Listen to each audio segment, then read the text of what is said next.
I came home early from prison and caught my girl sleeping in bed with my former friend. I was too tired to confront her, so I slept on the enclosed porch. That morning, they woke me up with a switch in my face. What kind of welcome home celebration is this? My former friend woke me up by telling me he's the man of the house and I was lacking. My girl is the one lacking. I've been away for 4 years. She didn't do anything to prepare for my arrival. Didn't respond to my letters. Didn't pick me up. Didn't send me a key to the new lock. Didn't have a plate ready for me after I broke in. I can overlook their new baby, but she needs to move him out because Big Daddy is back home. Why is she tripping? What do I do now? So, guys, these are some questions from this site, Six Brown Chicks. This is rather funny. I'm assuming you were calling her. She knew when you were coming home, right? I'm assuming, unless you just decided to do a surprise pop-up. You told her, I'm getting out this day. She chose not to pick you up. You had to have known that she had a kid and moved on with a new dude. What do you expect? Now, I'm taking it you're not one of those dudes who were in prison that was hustling in prison and making more on the inside than you were on the outside. So the woman has no choice but to move on instead of wait for a deadbeat like you. And the fact that you broke into this woman's house, especially with this guy, you were expecting to die. I mean, well, you could only assume that. That's a little bit too far. But you've been gone for 4 years. So with that being said, this whole writing in doesn't make any sense. You know what I mean?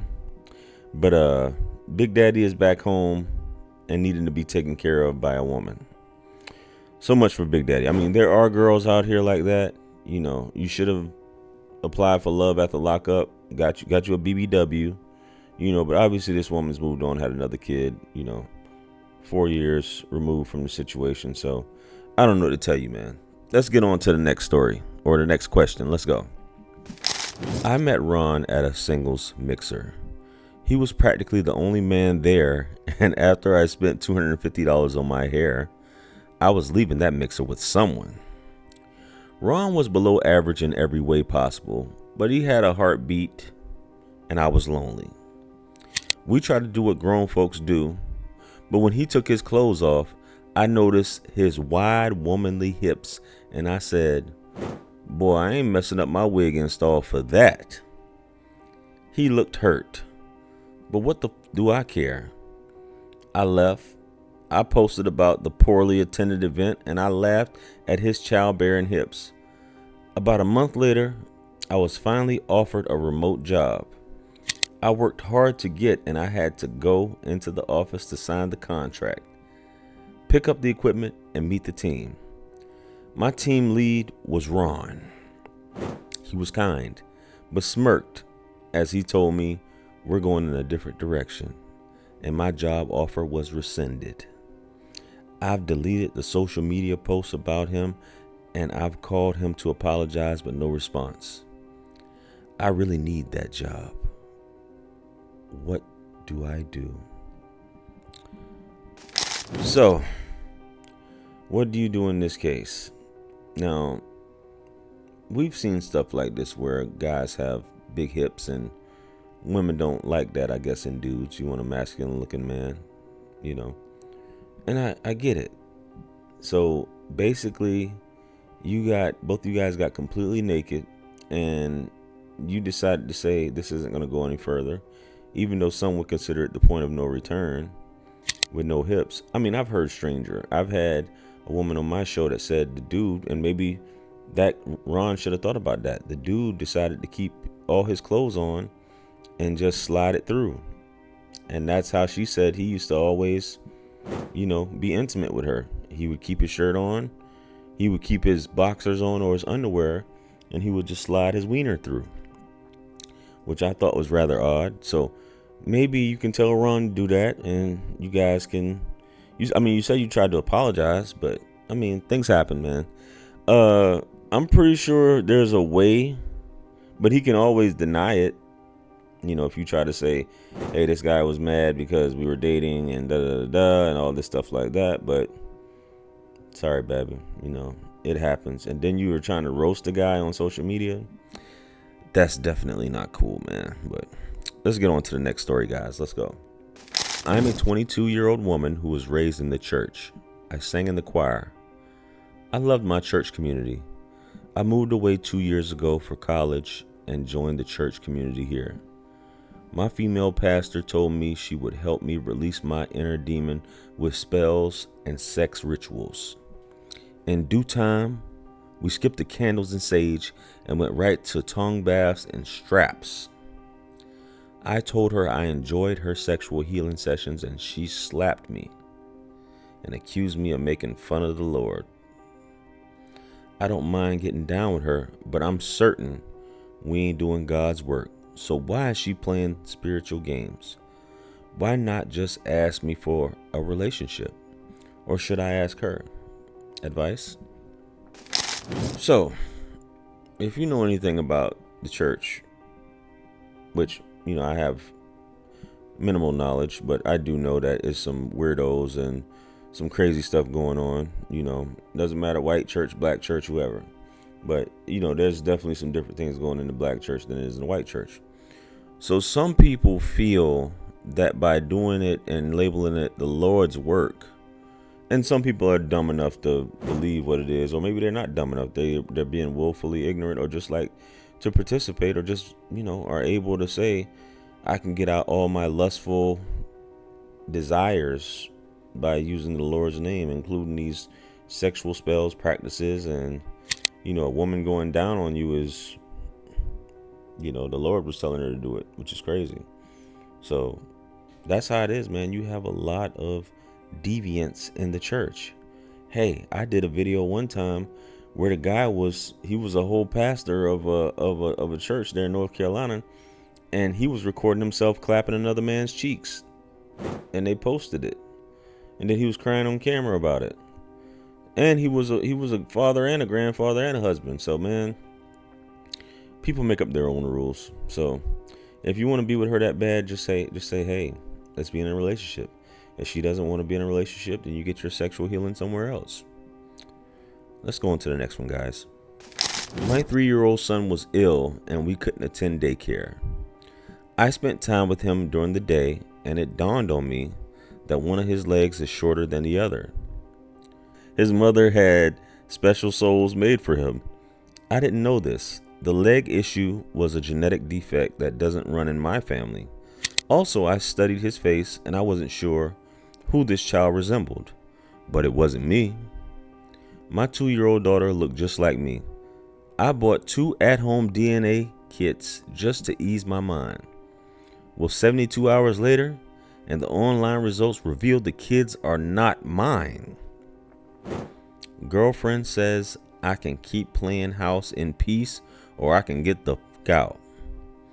I'm hurt, but I don't have nowhere to go. I ask who their father is. She responds, don't ask me that. You ain't ready for the answer. Long story short, a few years ago I cheated on her with a married woman. I didn't know she knew about this. She retaliated by sleeping with that woman's husband and making me raise his kids. I can't trust a woman who had kids out of payback and revenge. I'm sick over this, and all she says is, you started it.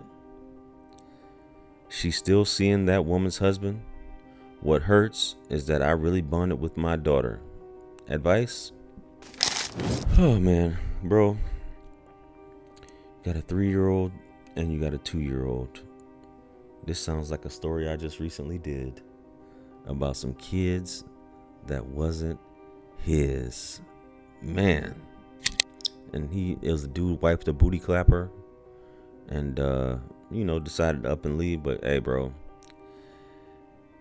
you've already bonded with the kid. I don't know, man. I haven't been in that situation, but the fact that you'll never be with this woman will never respect you, and she's still sleeping with this dude, so evidently she likes it. So, and she's got a sucker like you at home, and she says don't ask any questions. I would say just go on about your business, man. You know, start a new family. I know it hurts. She's a 2-year-old, but you gotta get the hell out of there. She's got a dad, and it's not you. So let's go on to the next one, guys. 2 years ago, I created a group chat with a few relatives. We were discussing finances and housing in our area, and I suggested that we pool our resources to buy a rundown mini mansion that we could live in and or use to host our family events, parties. It was 7 of us. We would pay the mortgage collectively.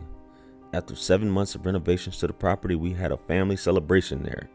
2 family members who refused to get involved with the plan and paid nothing on the mortgage moved in on the night of the party and trashed the property. My cousin is 28 and has 2 small kids. She had attended the party with the suitcases and told us she was traveling the next day, but in reality, she moved in. I sent my husband to evict her, but he never came back home. They are still squatting together in the family's mansion. She's an active crack smoker, and he's a recovering addict. So I'm sure crack is involved.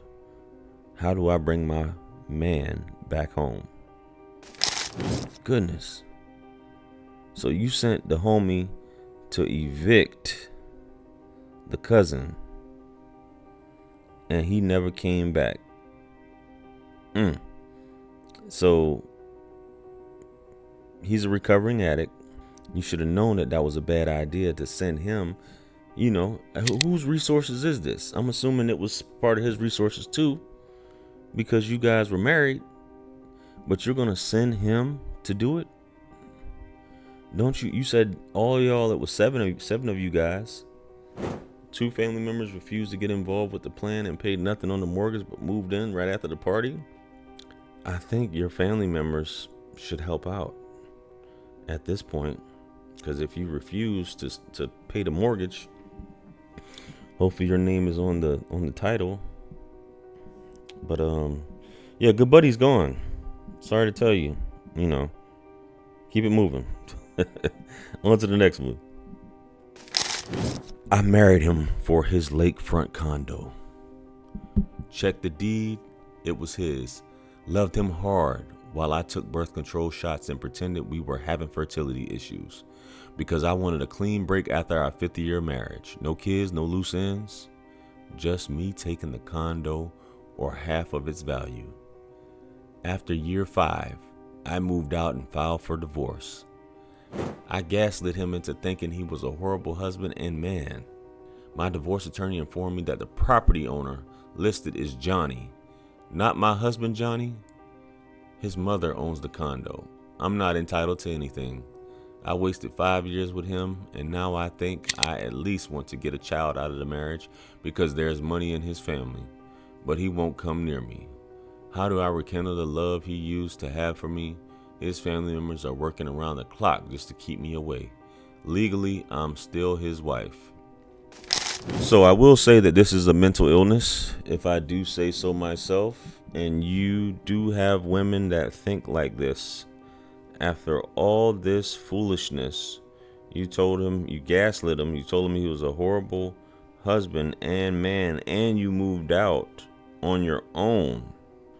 And now that you realize that you ain't getting ish, the fact that you spend years of your life just to do some stuff that you could probably work on your own to try to get, but you'd rather not do the work, you'd rather just, yeah. So the advice is to go find another sucker and do your research next time, right? So I think you got exactly what you deserve, you know, and he got exactly what he deserved out of this situation. So too bad it took him 5 years. So, but yeah. Anyway, guys, let me know what you guys think about these stories right here. Comment below. Like, share, comment, and subscribe. Much blessings and abundance. Stick around for the next videos. It's going to pop up on the screen below. That's where I'm going to see you guys at. It's your favorite everything. This is Wisdom. I'm the best. Let's run it up to 1 million. Quit playing with me. Peace.